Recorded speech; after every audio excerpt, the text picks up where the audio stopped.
Okay, this is the solution to practice it, exercise 3.3 powers of n, and the description is write a method called printPowersOfN that accepts a base and an exponent as arguments and prints each power of the base from base um, 0 or 1, because anything to the power of 1, to the power of 0 is 1, up to that maximum power, inclusive.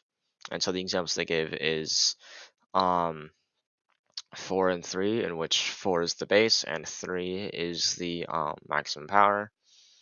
And so it goes 4 to the 0, which is 1, 4 to the 1, which is 4, 4 squared, which is 16, and 4 cubed, or 4 to the third, which is the maximum power, which is 64.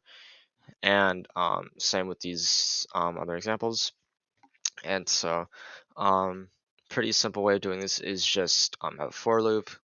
Have I start at 0 because, of course, remember, it starts from base to the 0th power and up to and including the maximum power because it's inclusive, and then just print out the base to the power of I, and then add a space for formatting. And then if you submit it, you will see that that is the correct solution in just a second.